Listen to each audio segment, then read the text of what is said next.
Okay, bismillahirrahmanirrahim. Selamat pagi semua.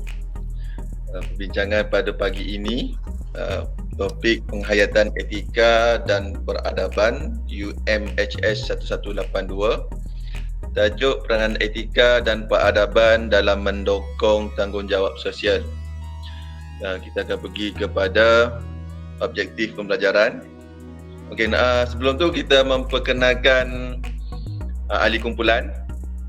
Ada Ustaz Zaimi, ada Ustaz Sabri, ada Ustaz Aiman, ada Ustaz Arif, ada Ustazah Rashidah, ada Ustazah Siti Rashidah, ada Ustazah Nur Hidayah dan saya Abdul Hafiz, seramai 8 orang. Okey, next slide. Objektif pembelajaran. Okey, berkenaan dengan objektif pembelajaran, subjek ataupun kita sebutkan sebagai etika.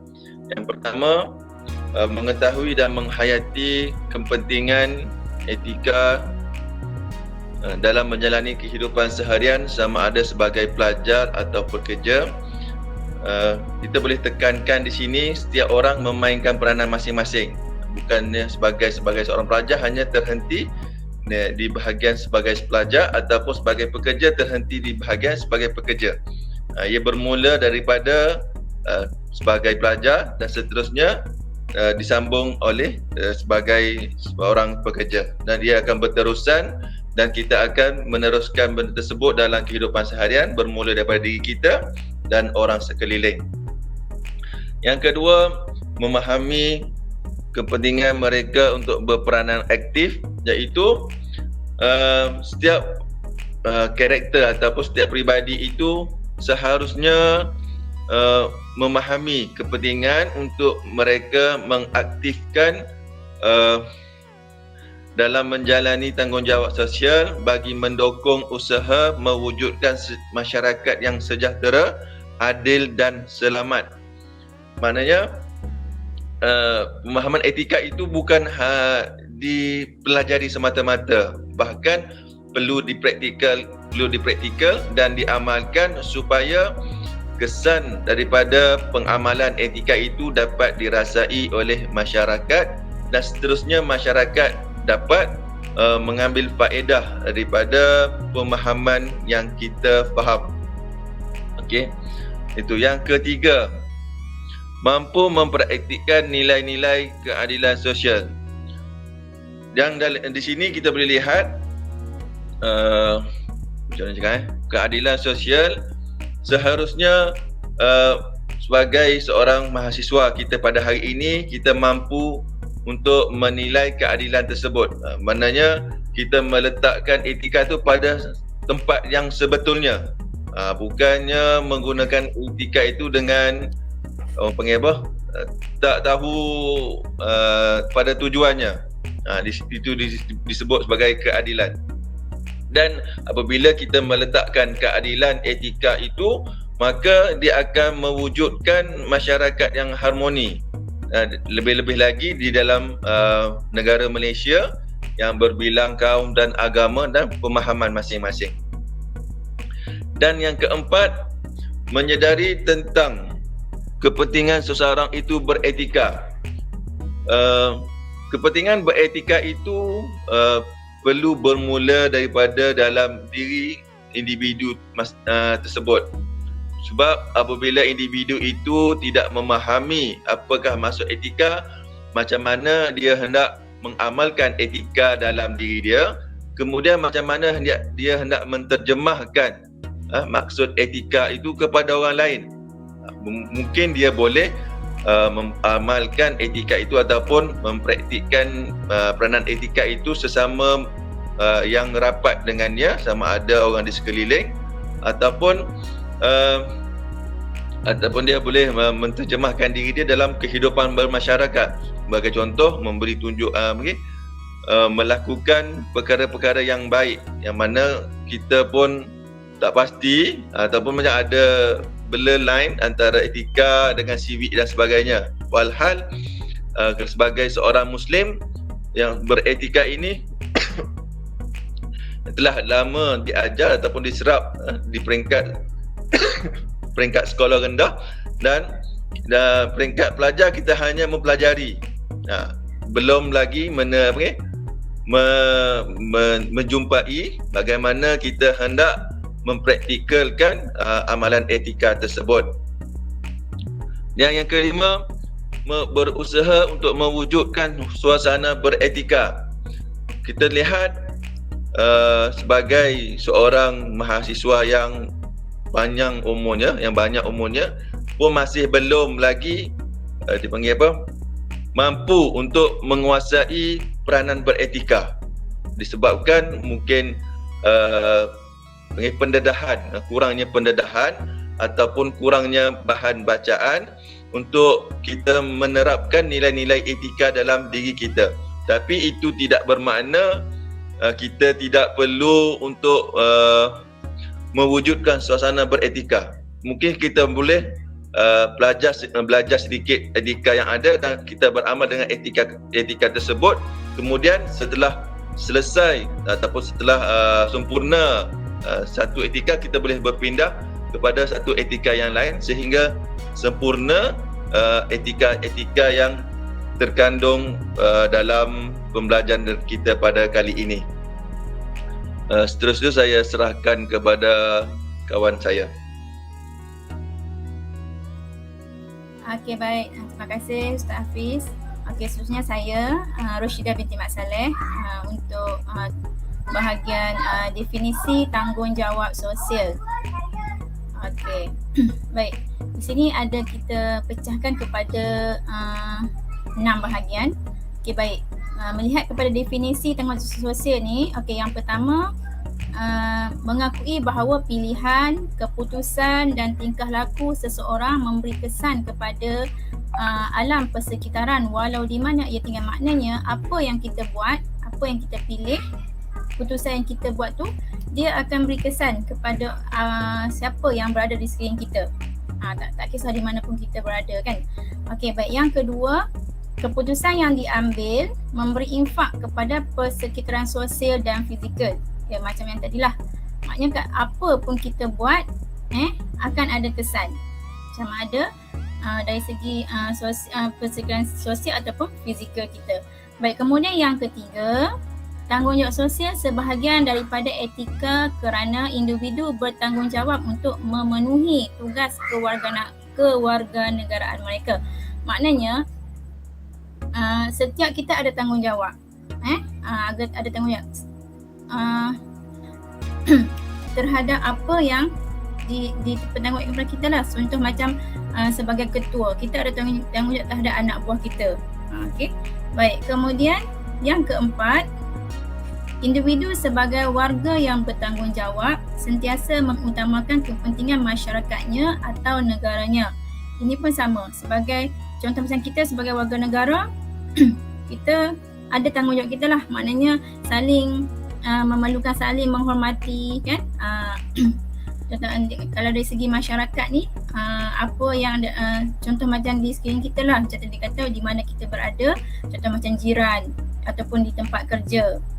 Maknanya kita kena ada kepentingan di situ, sama-sama memerlukan. Baik, kemudian yang kelima, secara global manusia juga mempunyai tanggungjawab ke atas kesejahteraan sosial bagi seluruh penduduk dunia. Ini seluruh, ini umum. Okey. Tanggungjawab kita, yang pertamanya ialah kita sebagai khalifah, kan. Itu tanggungjawab yang utama. Okey, kemudian tadi contoh macam sebagai ibu, contoh saya sebagai ibu, kan, dalam keluarga. Okey, kemudian pekerjaan, contoh saya sebagai guru. Apa tugas tanggungjawab kita. Okey, baik. Kemudian kalau sebagai tempat kerja, apa tanggungjawab kita dengan rakan sekerja. Okey, baik. Kemudian yang terakhir, yang keenam, keseimbangan antara peranan warga negara dan warga global menyumbang kepada pertumbuhan ekonomi, pemeliharaan kebajikan masyarakat yang adil dan pemeliharaan alam sekitar yang mampan. Maksudnya keseimbangan, masing-masing kena ada tanggungjawab di situ. Masing-masing saling memerlukan antara satu sama lain, sebab dikata peranan warga negara dan juga warga global. Tak kisah siapa pun yang datang siapa pun yang ada di kalangan kita atau yang kata kelompok tu yang datang negara kita kan, maknanya masing-masing kita menyumbang kepada pertumbuhan ekonomi dan juga pemulihan kebajikan masyarakat yang adil lah untuk yang ada di sekitar kita. Okey, rasanya itu saja untuk bahagian saya, iaitu definisi tanggungjawab sosial. Saya serahkan kepada kawan yang seterusnya. Terima kasih. Okey, terima kasih. Assalamualaikum warahmatullahi wabarakatuh. Saya Nur Hidayah binti Jaya akan membentangkan tentang sejarah kemunculan prinsip tanggungjawab sosial. Okey, pada peringkat yang pertama, sejarah yang muncul ada revolusi industri di barat, kemudian berkembang menjadi isu kritikal yang berhubung kait dengan isu ekonomi, perniagaan, pertembungan ideologi kapitalis dan sosialisme pada abad-abad seterusnya. Maksudnya pada peringkat awal wujudnya industri, maka berlakulah syarikat-syarikat yang mahu mengembangkan syarikat masing-masing, maka mereka memulakan dengan mencari pekerja.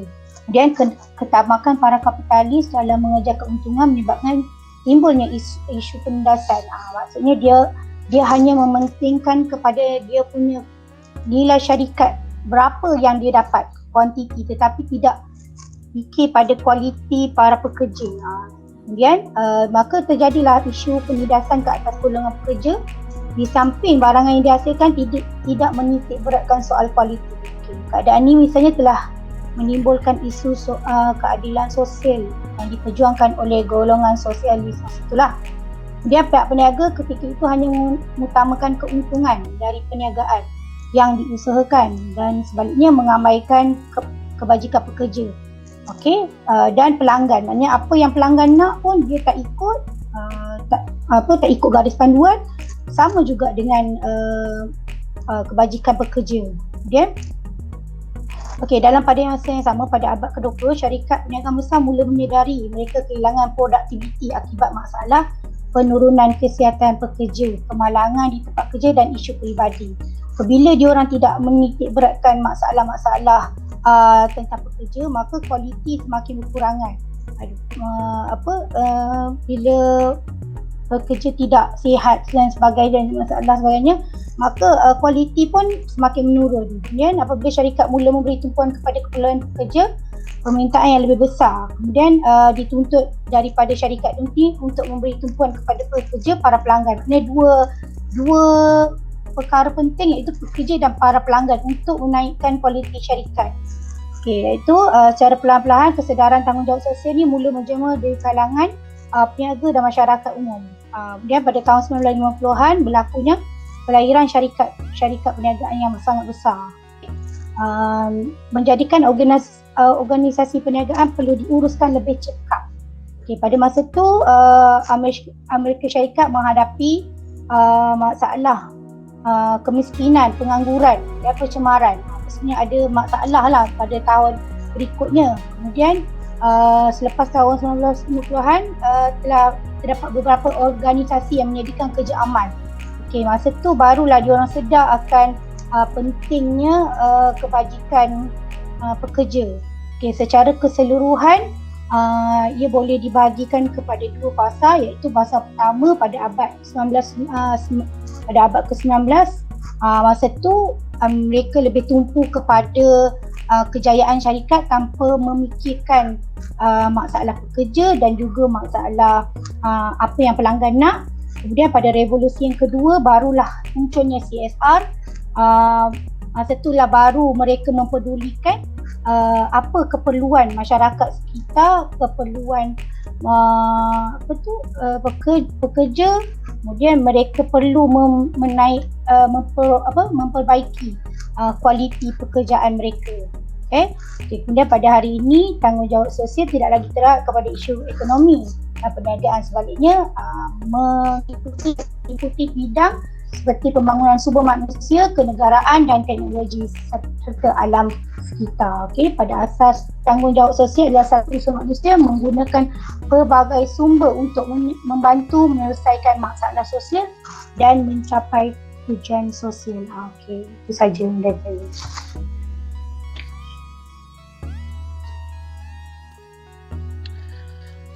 Okey, baik.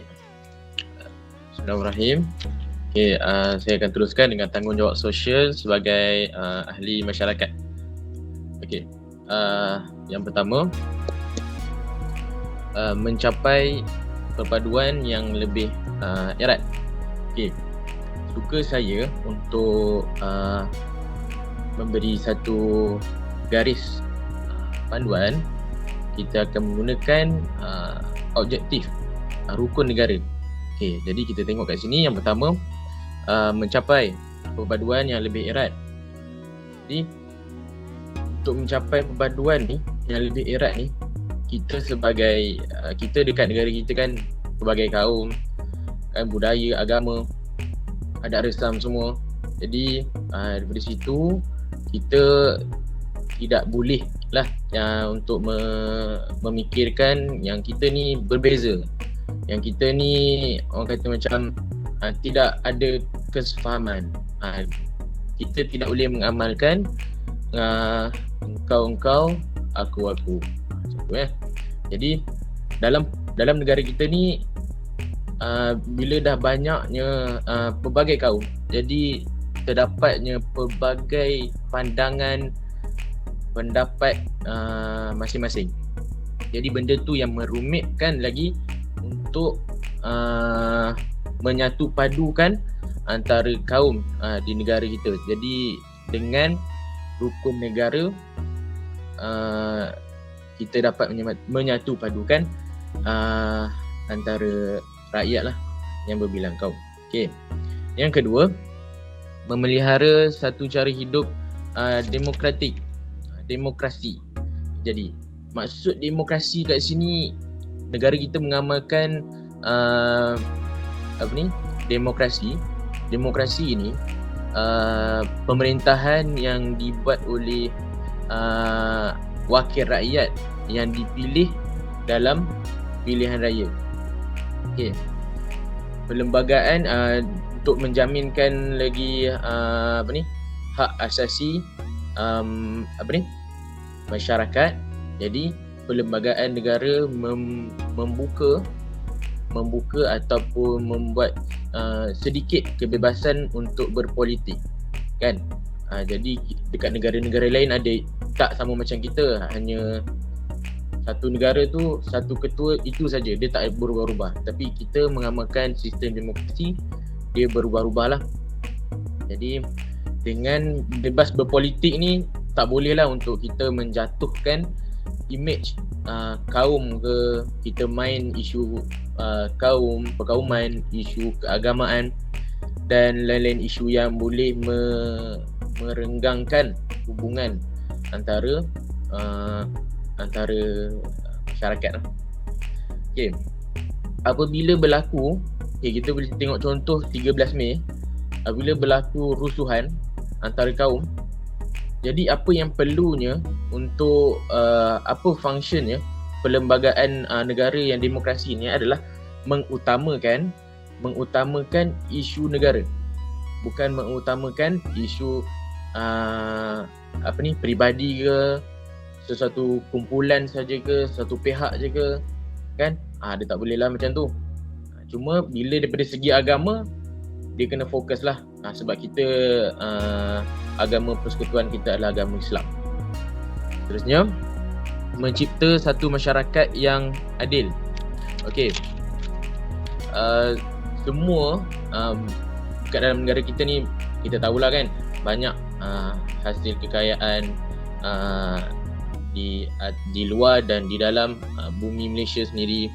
Jadi pihak yang bertanggungjawab, pihak kerajaan kan perlu membahagikan kekayaan untuk semuanya lah, kan. Bolehlah kita tengok masa yang sebelum ni menteri PM sebelum ni ada yang buat contoh prima ke rumah itulah kan, dia tak ada isu pada sesuatu kaum. Ni kaum ni tak boleh, ni kaum ni boleh, dia tak ada. Contoh itu satunya. Satu lagi, apa doktrin yang disuntik pada oleh PM yang ke-6 Datuk Seri Najib adalah satu Malaysia.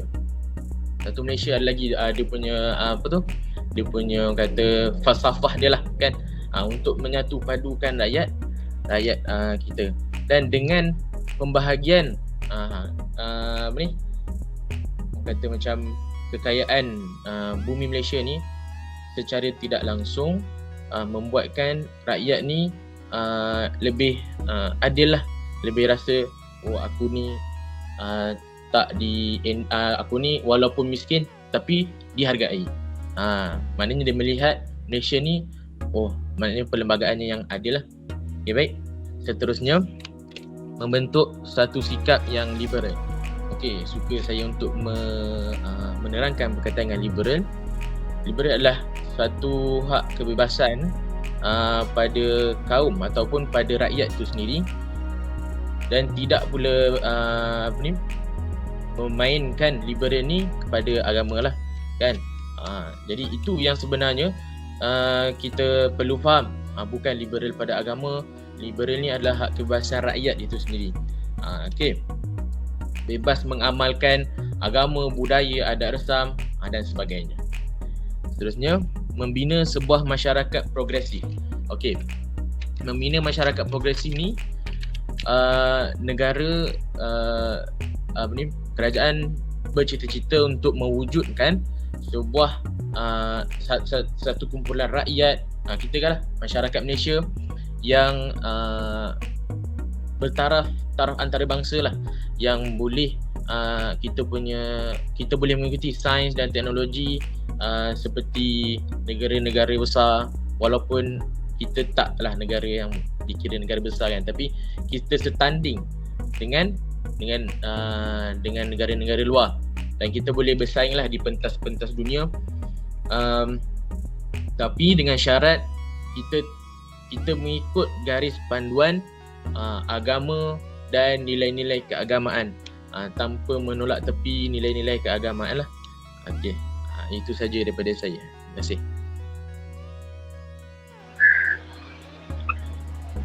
Okey, seterusnya saya akan menerangkan ataupun membentangkan berkaitan dengan tanggungjawab sosial terhadap manusia lain.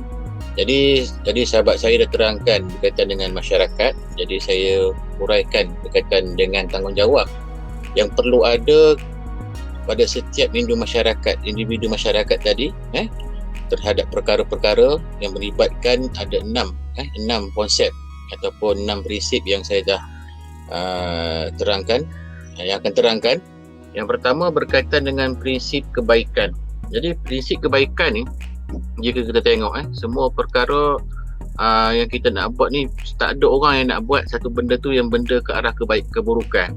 Jadi prinsip kebaikan ni perlu diterapkan kepada semua, termasuk diri sendiri dan juga orang lain, termasuk orang lain juga. Ini termasuk juga dalam prinsip kebaikan ni memelihara nyawa dan nyawa orang lain. Mana kebaikan tadi tu tertumpu bukan kepada diri sendiri tetapi kepada masyarakat lain juga, orang lain juga, individu yang ada di sekeliling kita yang dikira sebagai orang lain ataupun masyarakat lain. Jadi untuk tujuannya menyelamatkan keselamatan sejagat supaya tak berlaku kepada perkara-perkara yang mendatangkan mudarat kepada individu tersebut ataupun individu yang lain. Tadi macam sahabat saya sebut tadi tu, Ustaz Arif sebut, dia kata untuk tak berlaku kepada perkauman. Untuk mengelakkan kepada perkauman tadi itu, kita kena ada satu tanggungjawab yang berkaitan dengan prinsip kebaikan untuk semua secara adil dan saksama. Jadi dalam hadis Nabi juga, kalau kita tengok ada Nabi sebut, man dalla ala khairin falahu mislu ajrin fa'ilihi. Sesiapa yang menunjukkan kepada seseorang itu satu kebaikan, maka dia akan mendapat pahala atas kebaikan apa yang dilakukan. Juga benda ni lah kita nak tunjuk kepada individu lain dan diri kita sendiri supaya sentiasa melakukan kebaikan dan berprinsip untuk sentiasa berbuat baik kepada diri sendiri dan orang lain. Juga dalam surah Ar-Rahman, kalau kita petik hal jazaa'ul ihsani illal ihsan, kalau kita tengok pada ayat tu kan, dia kata bukankah tidak ada balasan bagi amal yang baik melainkan yang baik juga. Jadi kita buat baik dan insya-Allah balasan yang setimbal atas kebaikan yang kita buat pun akan dapat pada kita. Dan dalam masa yang sama juga, prinsip kebaikan ni juga untuk mengelakkan diri ataupun memelihara diri kita dan mendorong kita ke arah melakukan perkara kebaikan. Tak kira lah apa jenis bentuk kebaikan pun, bila ada prinsip tersebut, kita akan terdorong untuk sentiasa melakukan kebaikan. Dan tidak ada satu perkara yang kita boleh datangkan keburukan jika kita buat kebaikan. Tak ada lagi balasan baik dibalas baik, balasan buruk dibalas buruk. Sebab tu tidak melakukan sesuatu yang boleh mendatangkan keburukan tu perkara yang perlu kita elakkan. Carilah perkara-perkara yang mendatangkan manfaat kepada kita untuk kita laksanakan perkara tu tersusun dan teratur dengan peraturan hidup kita dan juga dengan orang lain. Yang seterusnya berkaitan dengan interaksi dan kerjasama. Ini penting lah, ini penting interaksi. Jadi kita tak nak interaksi ni jangan kita jadi macam kera sumbang. Ibarat kera sumbang ni tak bercampur dengan masyarakat. Kita orang-orang, macam ada orang sebut kubur masing-masing. Sebenarnya benda tu tak tepat lah. Tak tepat. Sebab apa? Kita dalam hidup bermasyarakat ni, kita kena sentiasa berinteraksi dengan masyarakat yang lain. Tak boleh nak duduk seorang-seorang. Kalau kita mati kat rumah seorang-seorang, tak ada orang ambil tahu, akhirnya jadi bau bangkai dan bau busuk, jadi tak ada orang ambil maklum pada kita. Sebab ni melibatkan aktiviti contoh yang lain-lain. Kalau kita pelibatan kita sentiasa berinteraksi dan kerjasama tadi, kita boleh libatkan diri kita dalam aktiviti kemasyarakatan yang lain. Contoh gotong royong, lepas tu ada aktiviti rukun tetangga untuk kawal keselamatan taman kita, perumahan kita, kawasan-kawasan kita yang lain-lain tu, supaya teratur dan dikawal rapi daripada perkara-perkara yang tak baik. Jadi keselamatan tu sentiasa terjamin lah dengan sikap kita ambil maklum, dengan interaksi dan kerjasama yang kita amalkan antara masyarakat dan penduduk setempat. Jadi ibarat dia macam yang susah kita bantu, tengok jiran tetangga yang berada dalam kesusahan tadi tu, kita ambil maklum. Dia macam kata susah, berat sama dipikul, ringan sama dijinjing. Ada amalan-amalan itulah yang perlu diterapkan dalam interaksi ataupun konsep tanggungjawab sosial yang kedua, yang berkaitan dengan tanggungjawab kepada ahli masyarakat. Yang seterusnya, konsep saling memerlukan. Tak ada manusia ni hidup tak perlukan manusia lain. Semua manusia ni memerlukan manusia lain. Sebab tu kita kalau kata aku tak perlukan orang lain untuk hidup, habis yang melahirkan kita pun manusia juga. Betul tak? Manusia yang lahirkan kita, itu ibu kita sendiri, dan sebelum tu pun ada manusia lain yang terlibat. Jadi tak mustahil ke seseorang tu kata dia tak perlukan manusia lain dalam hidup dia. Dia apa-apa penglibatan gaya hidup dia seharian tu melibatkan manusia lain juga. Jadi seterusnya, hidup manusia ni saling memerlukan antara satu sama lain untuk mengeratkan perhubungan yang lebih kukuh. Jadi bila kita ada perhubungan yang baik dengan semua orang, kita akan mengukuhkan perhubungan. Ini pentinglah, jiran, saudara mara, adik-beradik dan lain-lain tu, supaya dapat kita rasa keperluan, kesamaan ataupun saling memerlukan antara satu sama lain, dan dalam masa yang sama dapat memudahkan segala urusan kita, termasuk urusan kerja kita, urusan lain-lain yang melibatkan kepada peribadi ataupun perkara-perkara urusan yang melibatkan kepada kelompok dan lain-lain. Okey, seterusnya untuk yang keempat, terbentuk komuniti yang dipanggil sebagai tamadun. Inilah tamadun dia terbentuk dengan komuniti setempat tu kan. Jadi kehidupan akan jadi lebih sistematik. Bila ada dalam keadaan komuniti jadi terbentuk dengan keadaan yang baik, kehidupan tersebut akan menjadi lebih sistematik dan lebih teratur. Contohnya macam ada sistem peraturan, undang-undang, budaya, politik, sistem ekonomi. Jadi sesebuah masyarakat tadi tu, dia akan terpandu dengan undang-undang dan pelibatan kepada budaya pelbagai kaum, politik semasa dan lain-lain, termasuklah sistem ekonomi. Jadi semua tergantung kepada kita atas pelaksanaan dan tanggungjawab kita terhadap kepada komuniti atau untuk membentuk tamadun yang lebih sistematik dan teratur untuk kita teruskan kehidupan kita sebagai manusia. Seterusnya, sistem setiap negara, maknanya kalau kita tengok kepada terbentuk komuniti tadi tu, sistem negara akan lebih nampak teratur dan nampak lebih tersusun rapi. Sebab tengok semua negara, kerajaan semua negara dalam dunia, tak ada kerajaan yang tak uruskan ataupun tak ada dia punya tamadun tersendiri. Semua mesti ada ke arah untuk memacu negara yang lebih baik. Masing-masing negara dia akan berlumba-lumba untuk buat yang terbaik supaya ada satu image daripada negara tersebut untuk dipertontonkan kepada dunia daripada hasil apa yang dilaksanakan oleh kerajaan yang mentadbir sebuah negara. Jadi kalau ada sistem ataupun sistem ni tak berlaku, sistem pentadbiran ni tak berlaku, masing-masing buat hal sendiri, komuniti tadi tu tak terbentuk, masing-masing ikut kepala, kerajaan ataupun sistem tu akan jadi huru-hara dan tunggang langgang. Seolah-olah menjadi masyarakat dan manusia yang tak ada tamadun. Kan dulu pun kita tengok zaman dulu pun masing-masing buat hal sendiri je kan. Jadi bila terbentuk dalam keadaan komuniti yang dipanggil tamadun ni, akan nampak satu sistem yang terbaik untuk susun atur hidup supaya nampak lebih berkesan dan nampak kepada ke arah untuk kemajuan. Okey, yang seterusnya yang kelima, berperanan sebagai pemerhati. Ini pentinglah dalam komuniti kita, tanggungjawab kita kepada orang lain jadi mata-mata juga. Mata-mata ni macam kita ni, bukan walaupun kita bukan polis, tapi kita mata-mata untuk sentiasa mengambil cakna dan maklum tentang masalah yang berlaku di sekeliling kita. Masalah keselamatan, isu bunyi bising, pergaduhan, kecurian dan lain-lain tu kita ambil maklum. Walaupun benda tu tak jadi pada kita, kita kena ambil maklum juga sebagai tanggungjawab sosial kita kepada orang lain. Okey, jangan kata ambil, tak kisah buat tak tahu, kata bukan kena mendengar aku pun, kata kan ini hal orang lain, tak nak campur, dia kata. Sebab benda ni kalau andai kata berlaku pada kita tu dan orang lain tak nak ambil maklum pada kita pun, kita terasa jadi terasa jugalah akan berlaku masalah. Jadi patutlah kita kena ambil peranan, tak kira lah berlaku pada kita ataupun berlaku pada orang lain, sekurang-kurangnya kita ada tanggungjawab tersebut sebagai pemerhati dan supaya kita dapat mencegah daripada berlaku perkara yang lebih mudarat kepada masyarakat lain. Yang terakhirnya berkaitan dengan tanggungjawab ni ialah mempunyai sifat yang suka membantu macam menghulurkan sumbangan, sama ada kewangan. Sumbangan ni tak semestinya kepada kewangan.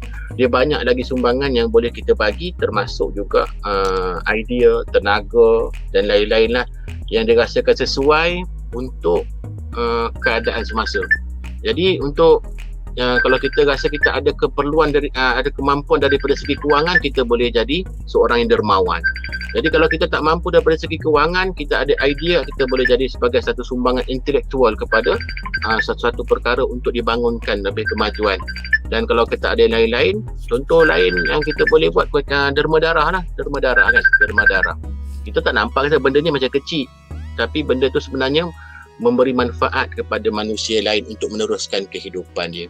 Jadi itu saja daripada saya berkaitan dengan tanggungjawab sosial kepada manusia lain, dan seterusnya saya serahkan kepada sahabat saya. Bismillahirrahmanirrahim. Assalamualaikum warahmatullahi wabarakatuh. InsyaAllah saya akan sambungkan berkaitan dengan tanggungjawab sosial terhadap profesional ataupun pekerja. Okey, insyaAllah saya akan mengupas 3 sahaja yang saya ambil hasil daripada pekerja yang boleh menjadikan 3 sebab inilah mengeratkan hubungan, yang kedua meningkatkan motivasi kerja, dan ketiga ialah kesetiaan terhadap organisasi. Okey, kita pergi kepada yang pertama, mengeratkan hubungan. Mengeratkan hubungan apabila seseorang ataupun tanggungjawab sosial korporat ini dilaksanakan kepada seorang, ia akan mengeratkan hubungan pekerja dengan pihak atasan, sama ada pengurusan, selain pada itu sesama pekerja, masyarakat dan pelbagai pihak yang berkepentingan ia dapat mengeratkan hubungan dengan pekerja dengan pihak atasan, pekerja dengan masyarakat, pekerja dengan pekerja sendiri, organisasi, pelanggan dan juga lain-lain lagi lah yang berkaitan dengan mengeratkan hubungan. Okey, kita pergi kepada satu-satu. Mengeratkan hubungan melalui dengan pihak atasan. Hubungan yang baik antara pekerja dengan pihak atasan amat perlulah bagi memastikan kelancaran dalam operasi organisasi. Penyelidikan ini telah menjelaskan bahawa adanya aktiviti tanggungjawab sosial hubungan di antara hubungan baik dengan pihak atasan dengan pihak kita lah, dengan pihak pekerja, kan? Sekaligus dapat mengeratkan hubungan antara pekerja dan pihak atasan. Ini memudahkan pekerja itu berinteraksi dengan pihak atasan tanpa menggunakan saluran yang formal. Tak formal pun boleh. Sebab apa? Sebab jalinan antara pekerja dengan pihak atasan tu dia erat, dia rapat. Jadi dia tidak perlu secara formal sangat lah, kan? Sebab apa? Sebab jalinan kerja tu yang penting, mengeratkan jalinan hubungan, kan, yang penting. Okey, melalui hubungan dengan pihak atasan ini juga ia boleh lebih mesra lah ketika melaksanakan program tanpa mengira pangkat dan darjat sewaktu melaksanakan pekerjaan, kan. Jadi kalau pentingnya kita mengeratkan hubungan ini, maknanya pihak pekerja tidak memang dia hormat, tetapi hormat dia tu dia tidaklah seperti macam kita takut kepada majikan dengan hormat kepada majikan. Itu perkara yang berbeza, ya. Dia kalau hormat ni dia buat kerja dengan sebaik mungkin, tetapi kalau dia takut kepada orang atasan, dia hanya buat kerja sewaktu bos itu ada orang atasan itu ada sahaja. Tapi kalau orang atasan itu tak datang ataupun tak hadir, tak melihat, dia kebanyakannya pekerja curi tulang, kan. Istilah curi tulang tu. Okay, seterusnya di dalam masyarakat pula, ia dapat mengeratkan hubungan silaturahim di antara pekerja dengan masyarakat. Ini penting jugalah. Ini penting jugalah. Sebab apa? Sebab hubungan pekerja dengan masyarakat ini menjadi menjadi sesuatu yang boleh meningkatkan reputasi sesuatu organisasi, kan. Macam contohnya masyarakat anggap apabila kita ni bekerja dengan pekerja yang baik, masyarakat beranggapan maknanya ini syarikat yang boleh dipercayai. Sebab apa boleh dipercayai? Sebab mempunyai pekerja yang menjalinkan hubungan masyarakat tu dengan baik. Dengan baik. Jadi jika masyarakat itu tidak mempercayai sesuatu organisasi, dia tidak akan pergi lagi lah untuk buat buat urusan seterusnya, kan. Itu pentingnya kena ada pekerja yang ada hubungan rapat dengan masyarakat. Dia maknanya dijalinkan masyarakat tu dengan baik lah. Okay, seterusnya pekerja dengan pekerja juga ialah penting jugalah, ya. Ia memberi kesan dalam melaksanakan tugas di tempat kerja. Maknanya hubungan pekerja bukan dengan orang atasan saja. Pekerja dengan pekerja pun penting juga. Kerana wujudnya program-program membolehkan suasana bekerja menjadi lebih positif, lebih baik, kan. Sebab apa? Sebab hubungan yang rapat dengan ahli pekerja sendiri, pekerja sama pekerja itu sendiri, kan. Okey, seterusnya kepada yang kedua, meningkatkan motivasi pekerja, motivasi kerja. Ini saya kena ulas berkaitan dengan motivasi kepada pekerja. Contohnya kita tengok kepada amalan seorang pekerja apabila apabila pekerja itu diberikan motivasi yang baik, dapat berkomunikasi dengan masyarakat, dapat meningkatkan semangat untuk bekerja, mewujudkan perasaan dihargai, menimbulkan kesedaran dan perubahan tingkah laku. Ini maknanya pekerja itu akan dihargai, dirasa dihargai. Sebab apa? Sebab motivasi itu diberikan kepada majikan kepada dirinya, kan. Dia apa kata, dengan pihak atasan pula, contohnya dengan penat lelah dia tu, dia hargai penat lelah seorang pekerja tu dalam melibatkan sesuatu aktiviti dengan masyarakat ke dengan bekerja sendiri. Maknanya dia bukan dipergunakan, dia rasa bukan dipergunakan lah, maknanya dihargai, dia rasa timbullah motivasi bekerja kat situ. Sebab apa? Sebab majikan itu menghargai setiap kerja yang dilakukan. Okay, seterusnya tentang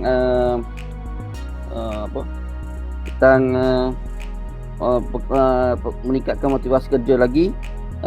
Membantu pekerja itu menghadapi cabaran dalam pelbagai situasi, terutamanya ketika berhadapan dengan pelanggan dan pihak berkepentingan. Ini program yang memberi kebaikan dan memberi impak yang baik kepada pekerja serta mampu menjadikan mereka sebagai modal insan yang baik dan sempurna. Itulah. Okey, seterusnya kesetiaan terhadap organisasi. Tanggungjawab sosial ni dapat meningkatkan kesetiaan pekerja untuk terus berkhidmat dalam organisasi. Ni maknanya penting jugalah.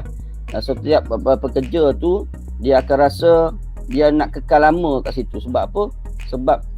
Sebab dia ada kesetiaan. Dia ada kesetiaan yang diberikan oleh pihak syarikat kepada dia, majikan kepada dia, dan dia rasa setia dengan organisasi untuk memajukan sesuatu organisasi menurut pelaksanaan tanggungjawab ni lah, tanggungjawab sosial korporat ni. Seterusnya, suasana yang kondusif dan reputasi yang baik. Hasil pelaksanaan ini menjadikan pekerja itu setia dalam perkhidmatan dalam sesuatu organisasi. Itu pentingnya kesetiaan terhadap organisasi. Pekerja tu, kalau dia tidak setia, dia akan kerja sekejap-sekejap, lepas tu dia akan pergi ke syarikat lain pula. Sebab apa? Sebab diri dia tidak ada motivasi ataupun tidak ada kesetiaan. Sebab apa tidak ada kesetiaan? Sebab tidak dihargai. Susulan daripada yang sebelum ni lah. Peluang yang diberikan oleh organisasi kepada pekerja dalam pelibatan semua aktiviti, pekerja akan merasa selesa untuk bekerja di dalam organisasi, dan di situlah timbulnya kesetiaan kepada organisasi. Sebab apa?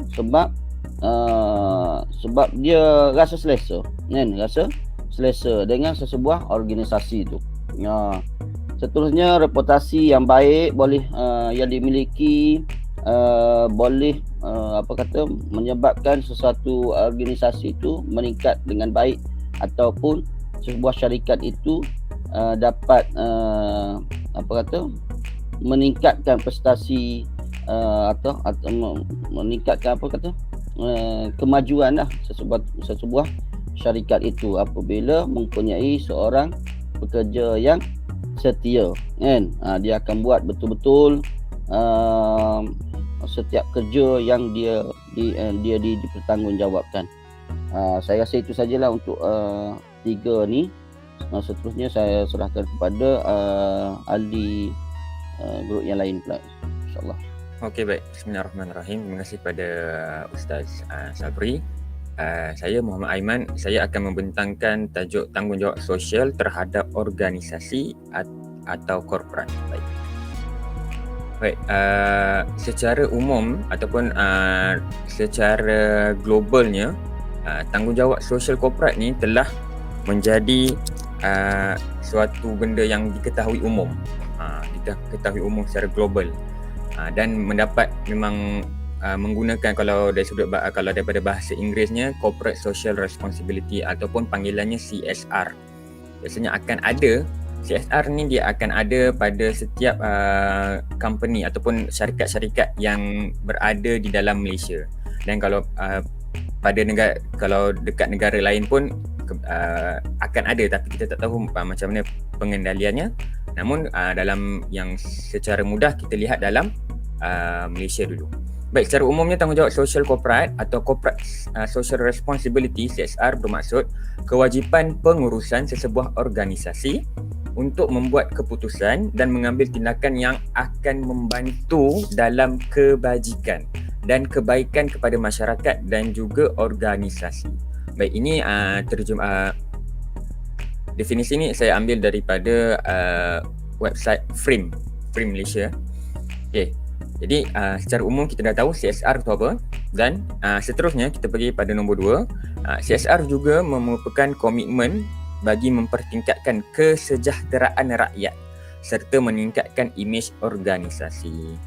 Okey, antara contoh macam daripada laman web Frame sendiri saya mengambil ada sebahagian ataupun aktiviti pada tahun 2019 atau 2020 kalau tak silap, aktiviti tanggungjawab sosial korporat. Apa antaranya adalah mengambil sekolah angkat untuk membantu dalam program menanam pokok-pokok dan membantu untuk melestarikan keindahan Semujadi Hutan Simpan Frame dan sebagainya. Itu antara program antara organisasi Frame dan masyarakat serta pekerja-pekerja yang ada dalam organisasi tersebut.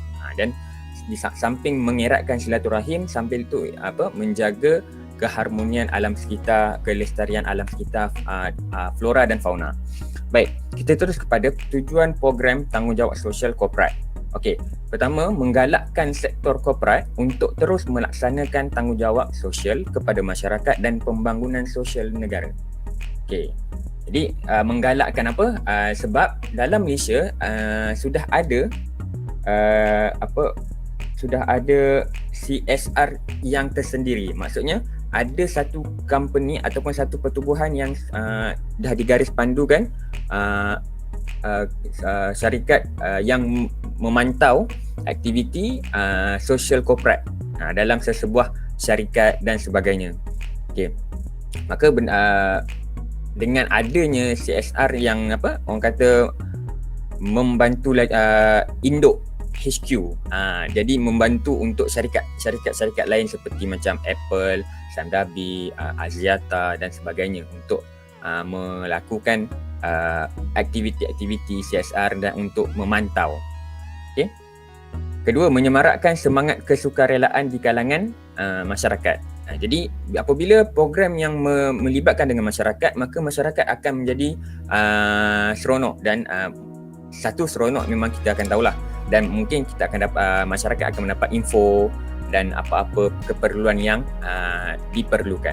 Okay. Ketiga, memupuk budaya iaitu community untuk community melalui social empowerment. Okay. Macam kita lah sekarang COVID-19 sekarang ni, kita jaga kita. Jadi CSR dia punya keyword dia ataupun kata-kata semangat dia lah community untuk community. Baik, seterusnya. Okey, ini ada contoh CSR sesebuah organisasi. Kita ambil tanggungjawab sosial korporat melalui syarikat tabung haji. Okey, antaranya dia melalui pasaran, mengagihkan keuntungan bersih zakat, bantuan haji untuk jemaah haji, pembangunan ekonomi ummah.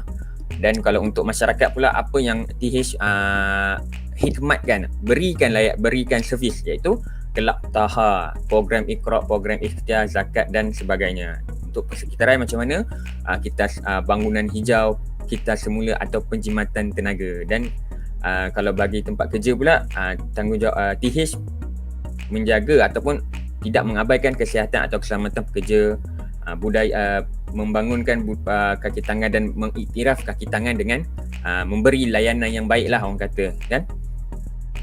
Okey, ini salah satu contoh lah tahap pelaksanaan CSR. Maksudnya CSR ni prosesnya perlu juga setiap perbuatan itu, macam contoh kita nak buat satu program pun, sebab CSR ni banyak melibatkan dengan program-program amal, walaupun bukan program amal saja tapi program yang melibatkan dengan orang kata aktiviti sukan pun itu juga adalah CSR. Jadi perlu ada plan-plan macam untuk assessment, plan of treatment, treatment of action, lepas tu monitoring and evaluation, termination dan aftercare. So benda-benda tu ada antara contoh untuk kita tengok ataupun contoh kita boleh lihat cara-cara untuk kita melaksanakan sebuah program dan sebagainya. Okey, dan saya mendapat satu fakta yang di mana ada juga tanggungjawab sosial korporat ni, CSR daripada sebuah organisasi mendapat kesan yang positif dan ada juga kesan yang negatif. Okey, macam mana? Baik. Untuk pertama kalinya, untuk positif, kesan positif yang boleh kita lihat adalah berdasarkan Keratan Akhbar BH pada tahun kalau tak silap 18 November 2020 kot tak silap. Okey, ataupun 2019 ke, saya pun tak perasan. Okey, baik. Melalui Keratan Akhbar ni kita boleh lihat ada menunjukkan impak yang positif dan memberi menyatu padukan rakyat. Di samping ini adalah aktiviti daripada bank, tak silap salah satu bank rakyat, aktiviti antara bank rakyat membersihkan pekerja-pekerja bank rakyat melakukan aktiviti membersihkan persekitaran awam. Di samping mungkin ada juga penglibatan daripada masyarakat sendiri. Jadi itu akan membantu memberikan kerjasama, mengajar kita untuk bekerjasama walaupun berlainan kaum, berlainan bangsa, berlainan agama. Baik, dan seterusnya negatif. Okey, apakah impak negatif yang kita dapat daripada CSR? Okey, CSR yang kesan CSR daripada jenama syarikat tadi jenama syarikat maksudnya tadi syarikat bank.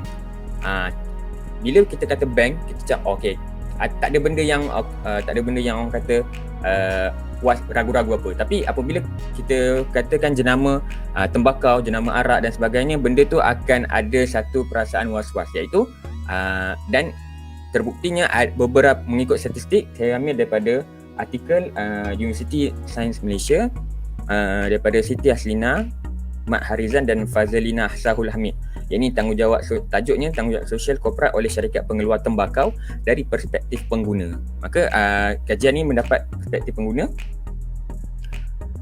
Dan daripada sejumlah 33 orang pengguna dewasa yang telah ditemui bual, 11 orang lelaki, responden berumur 23 tahun hingga 30 tahun. 11 lelaki dan selebihnya perempuan lah.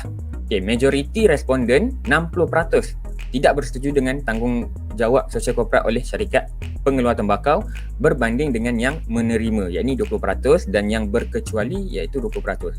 Kenapa? Alasan mereka yang tidak bersetuju adalah pertama, tanggungjawab sosial korporat yang dikeluarkan oleh syarikat pengeluar tembakau dilihat sebagai satu cara mengaburi imej atau reputasi buruk syarikat pengeluar tembakau tersebut yang sememangnya diketahui mendatangkan kemudaratan dan kematian orang ramai. Maka jenama itu sendiri dah memberi impak atau kesan negatif pada masyarakat. Jadinya apakah fungsi CSR yang kita sebenarnya falsafah orang kata CSR ni untuk menjaga kebajikan rakyat, menjaga kebajikan pekerja, menjaga masyarakat dan sebagainya. Tetapi jenama itu sendiri, produk daripada syarikat itu sendiri telah membunuh ataupun membunuh secara diam pengguna ataupun masyarakat di Malaysia.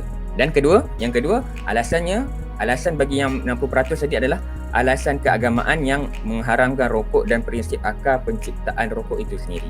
Maka kebanyakan agama di Malaysia memang mengharamkan rokok. Jadi itu adalah antara dua alasan yang kukuh yang menunjukkan adanya kesan positif dan kesan negatif dalam CSR dari sudut jenama syarikat. Jenama syarikat itu akan memberikan adakah positif atau negatif. Itu daripada pandangan saya.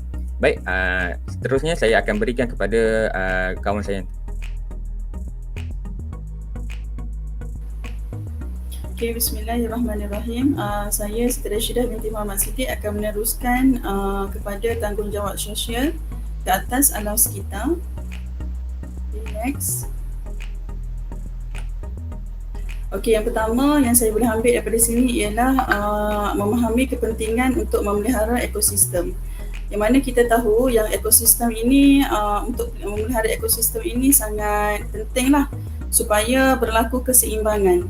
Keseimbangan yang tertakluk kepada hukum ekologi dan semula jadi.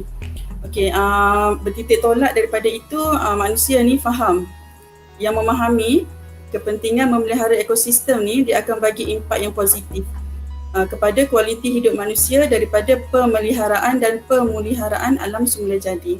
Yang mana kita tengok dekat Malaysia, ada beberapa kawasan telah dibangunkanlah sebagai tapak pemeliharaan dan pemuliharaan untuk meningkatkan biodiversiti dan integriti ekosistem flora dan fauna. Contoh yang kita boleh ambil ialah dekat Malaysia sendiri, yang mana dibuat usaha untuk pemeliharaan dan pemuliharaan alam semula jadi di Taman Wetland dekat Putrajaya lah, kalau kita pernah pergi. Di situ ada sebuah tasik buatan manusia pertama dan terbesar di Malaysia. Okey, seterusnya saya pergi kepada tidak melanggar hukum-hukum ekosistem semula jadi. Okey. Tidak melanggar hukum-hukum ekosistem semula jadi ni seperti tidak mengganggu keseimbangan ekosistem lah contohnya, yang boleh mengakibatkan kemerosotan kesihatan masyarakat atau penduduk khasnya. Contoh kita tengok pencemaran udara dan air. Pencemaran udara ni kita boleh tengok seperti contoh masalah jerbu. Akibat apa? Akibat pembakaran terbuka, sama ada pembakaran hutan ataupun tanah pertanian. Selalunya peladangan lah kita tengok yang mengakibatkan jerbu. Okey, kita tahu selalunya terjadi jerbu ni dia terjadi pada bulan Mac hingga Oktober. Sebab apa? Pada masa ni adalah musim kering, yang mana angin barat daya itu dia membawa jerbu yang terhasil akibat pembakaran ni. Selalunya yang berlaku di pembakaran terbuka ni yang berlaku di Sumatera dan Kalimantan ke Singapura, Malaysia, Brunei dan Thailand.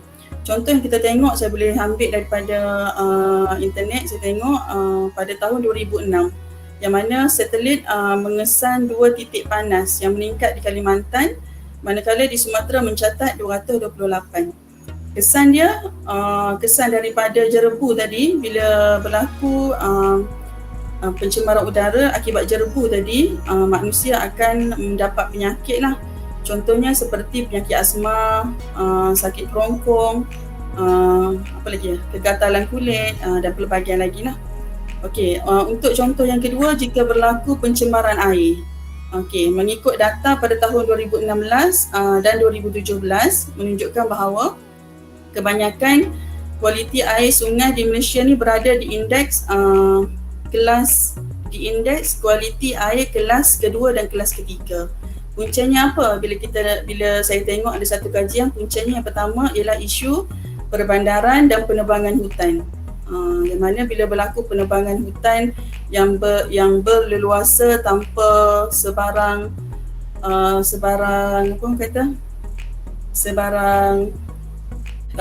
kawalan daripada pihak kerajaan sendirilah, ini akan mengakibatkan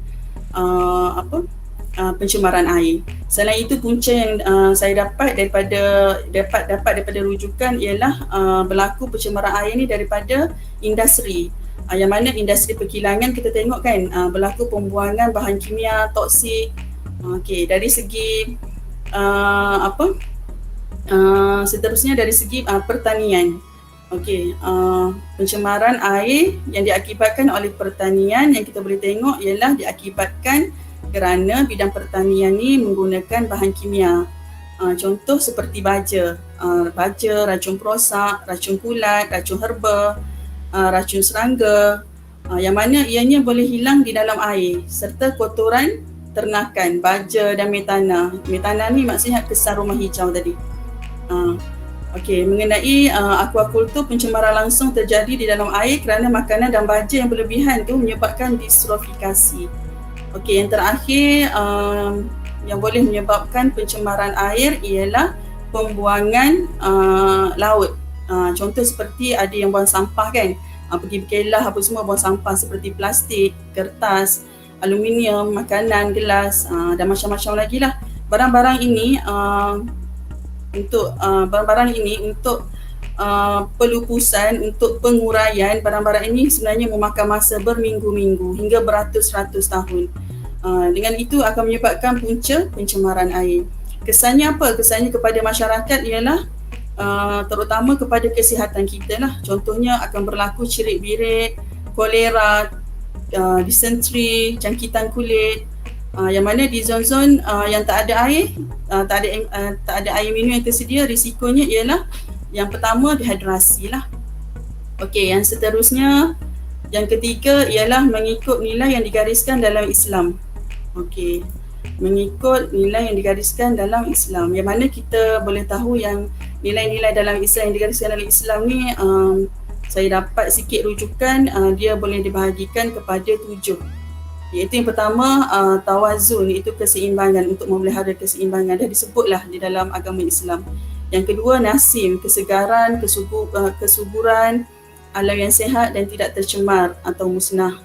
Yang ketiga, jamal, yang mana Islam ni menitik beratkan keindahan atau kecantikan. Yang mana alam ni Islam mengajar kita supaya kita pelihara, kita jaga dengan baik supaya ia nampak indah, cantik. Okey, yang seterusnya, qanaah. Qanaah ni maksudnya berpada-pada atau tidak berlebihan, seperti tidak mengeksploitasi alam secara berlebihan. Contoh tadi yang saya bawa, penebangan hutan tadi kan, kita tak boleh buat secara berlebihan lah. Ini akan mengakibatkan kemusnahan alam itu sendiri. Okey, lagi yang ketujuh. Yang ketujuh, mahabbah. Mahabbah ni sentiasa mengasihi manusia dan makhluk lain. Setiap tindak tanduk kita mesti ada satu perasaan mahabbah yang sentiasa kita ni, satu perasaan yang kita ni mengasihi di antara manusia. Bukan manusia sahaja, haiwan, tumbuhan. Apabila kita ada sifat mahabbah di dalam diri, maka isu-isu pencemaran ini tidak akan terjadilah.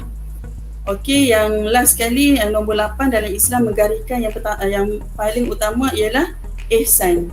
Ihsan ni paling utama yang dititik beratkan. Okey, maaf yang ketujuh tadi. Yang ketujuh, bukan 8, yang 7. Okey, yang mana ihsan ni, kita ni sentiasa berhati-hati di setiap perbuatan kita, berwaspada kerana kita tahu apa yang kita buat Allah tengok. Kan, walaupun manusia tak tengok, Allah itu tengok apa yang kita buat. Contoh buang sampah tadi kan. Okey, kita ada sifat ihsan tu wujud di dalam diri tu, maka bila ada sifat ihsan tu tidak akan adalah sifat buang sampah merata-rata kan. Terutama sekali kita tengok sekarang ni yang paling teruk bila kita naik kereta, kereta kat depan kita tu buang sampah macam tu je atas jalan raya kan. Itu tak ada sifat-sifat yang bertanggungjawab. Okey, yang last sekali, ta'awun. Ta'awun tu maksudnya tolong menolong, iaitu masyarakat yang bersama-sama berusaha, yang mana kita bersama-sama berusaha untuk menjaga alam sekitar kita dengan membuat pelbagai aktiviti lah. Contoh kalau kita di peringkat perumahan, kita adakan gotong royong, contoh seminggu sekali atau sebulan sekali kan. Di situ kita boleh membersihkan kawasan. Itu peringkat perumahan. Kalau kita ni sebagai pendidik, macam saya seorang pendidik di sekolah, kita buat aktiviti gotong royong peringkat sekolah bersama anak-anak di sekolah, membersihkan kawasan sekolah. Di situ kita boleh menanamkan satu sikap dalam diri anak-anak itu ialah menitik beratkan kebersihan. Okey. Okey, last sekali apa ya? Last sekali tadi yang nombor 4. Okey, nombor 4, menghayati nilai tanggungjawab sosial terhadap alam sekitar. Okey, yang ni mereka, kita tahu mereka yang ada memiliki nilai tanggungjawab sosial yang tinggi. Mereka ni sangat peka terhadap sebarang kerosakan, kemusnahan, eksploitasi, pencemaran dan salah guna yang disengajakan ke atas alam persekitaran. Persoalan kat sini ialah bagaimana untuk melahirkan masyarakat yang mempunyai tanggungjawab sosial yang tinggi ni, kita nak lahirkan supaya tidak berlaku kemusnahan alam persekitaran kita. Tidak lain dan tidak bukan, semua tahu kan, ia mesti melalui pendidikan. Yang mana strategi pengajaran dan pembelajaran di peringkat pendidikan harus diubah suai dan diperbaiki agar guru ni tidak hanya didedahkan dengan pengetahuan mengenai alam sekitar sahaja. Sebab apa? Sebab pendedahan pengetahuan mengenai alam sekitar sahaja hanya akan dapat mempengaruhi sedikit sahaja pembentukan sikap terhadap alam sekitar. kita boleh tengok sistem pendidikan seharusnya dapat menimbulkan kesedaran untuk meningkatkan amalan pelajar. Itu yang penting sebenarnya. Pelajar harus, contoh pelajar harus didedahkan dengan kaedah untuk menuntut konfrontasi secara langsung. Maksud di sini ialah dengan persoalan praktikal, sosial, personal dan isu penyelidikan. Contohnya, kita bagi peluang kepada pelajar untuk mengalami sendiri dan terlibat sendiri dengan alam sekitar secara tidak langsung. Ia memberi kesan kepada pembentukan nilai serta peningkatan pengetahuan terhadap alam sekitar dalam diri pelajar itu. Jadi apabila pelajar itu daripada awal, pendidikan awal dia dah dapat pendedahan secara langsung, insya-Allah pencemaran alam sekitar itu dapat diatasi serta kesan kepada masyarakat itu tidak terjadi pelbagai penyakit tadi. Okey, itu sahaja daripada saya. Terima kasih. Okey, saya sambung kepada topik penghayatan nilai. Yang pertama, memiliki kesedaran tahap tinggi. Tidak bagi individu tersebut tidak mencukupi hanya menyadari kesedaran etika itu, bahkan dikena meningkatkan tahap kesedaran kepada tahap yang paling tinggi supaya dia betul-betul memahami etika ataupun peradaban yang dia pelajari. Itu yang pertama. Yang kedua, pentingkan nilai melalui penzahiran sifat.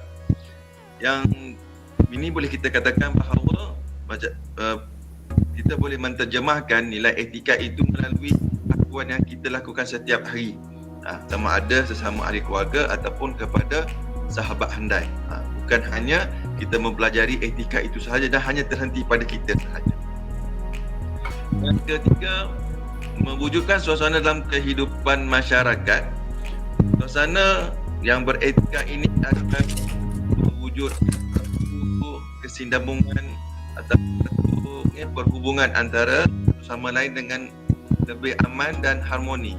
Masing-masing menghayati etika tersebut, malah menterjemahkan dalam lakuannya setiap hari, maka kita dapat tengok hasil pemahaman tersebut, wujudlah masyarakat yang harmoni. Yang ketiga, yang keempat, menerapkan sifat tanggungjawab sosial. Ini boleh kita katakan mewujudkan sifat tanggungjawab dalam diri masing-masing. Mana kalau kita tidak ingat, orang lain akan mengingatkan kita. Kalau orang lain tidak ingat, kita mengingatkan mereka. Masing-masing memperingati antara satu sama lain. Bahkan kalaulah kita saling memperingati, maka dia akan meningkatkan lagi kefahaman etika-etika tersebut. Okey. Yang kelima, kelangsungan etika dan peradaban.